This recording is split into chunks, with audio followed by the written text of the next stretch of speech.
Okay, now that we've got our next 12 rows of plain weave done, we are going to move on to the next technique, which is called Soumak, which is this right here. So I think this one is really neat. It reminds me of like a braid. So this is 2 rows. So going 1 row this way, we've angled it all this way, and then coming back the next row, it's all angled this way, which helps give it that braided effect.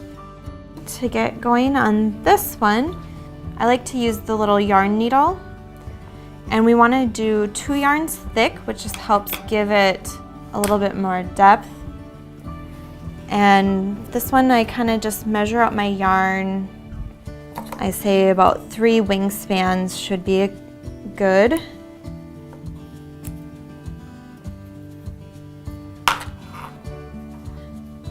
And then you'll put the yarn on the needle. And so to get it 2 yarns thick, I just put the needle in the center of this long piece.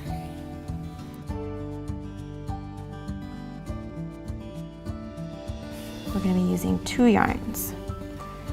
So to get started, you take your tails. This one is a little different, where you're just going to put them under that first warp yarn on the left, and then just have them sticking out, laying on the front side on top of the weaving. And then you'll take your yarn and you want to put it up and out of the way, and you'll grab the first 2 warp yarns, because we're going to be basically looping the yarn around 2 at a time. And even though we're weaving across the loom from left to right, we're always going to be moving our needle from right to left. So you take the first 2 warp yarns, and then you just slide so that the needle's under the warp yarns, but on top of this yarn. And so you just pull it all through, and then just be careful that you don't pull your tail out. And so then you don't necessarily want it to be super tight where it's going to push the yarns together. You do want to have it a little loose so that they kind of stay even. And so again, we'll go to the next 2. You put your yarn up and out of the way, grab the next 2 warp yarns, and then slide your needle so that it's going under the warp yarns but staying on top of all of this yarn. And so you'll just keep doing this until you get to the end.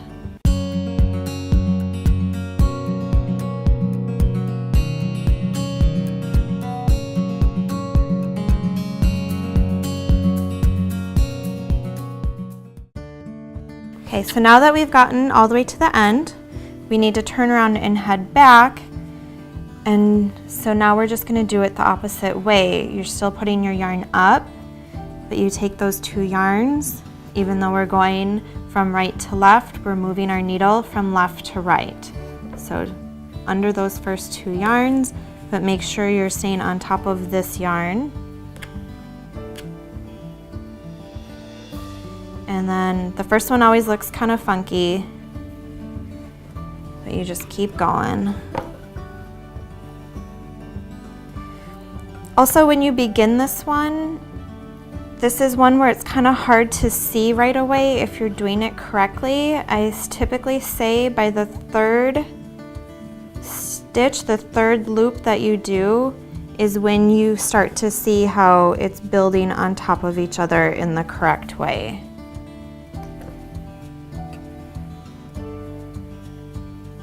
So every time, get the yarn up and out of the way, the next 2 warp yarns.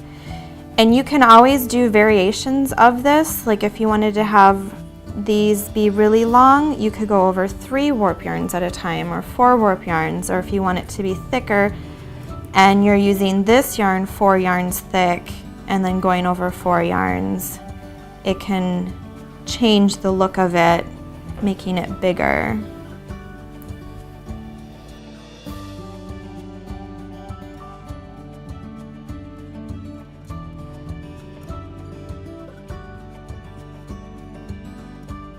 All right, so now that we've got to the end, we'll do the same thing and just snip it off, leave about 4 inches because when we're all said and done, we're going to turn it over and tuck these into the back side. So you've got your 2 rows of sumac. And sometimes this one will start to kind of pull the warp threads together. So anytime you do a technique that is a variation of over-under, you always want to do at least a few rows of plain weave to even everything out, but also because we're going to just try to get some spacing in between the next technique, go ahead and do 10 rows of plain weave, and then we're going to go ahead and get started on these triangle shapes. For the plain weave though, in between here, I just want to quickly show you how to use the weaving needle. So you can wind a bunch of yarn onto a stick shuttle and use this for a plain weave, or you can use the weaving needle as well.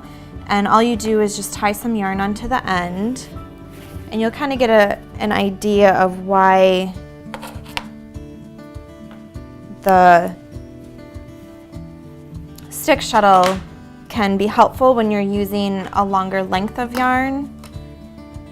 So you just take it, and I always tie like a double knot because I just want it to be secure and make sure that it doesn't slip off the needle. So just a double knot, and then you've got your length of yarn, and just like with the stick shuttle, you're going to go over under every yarn.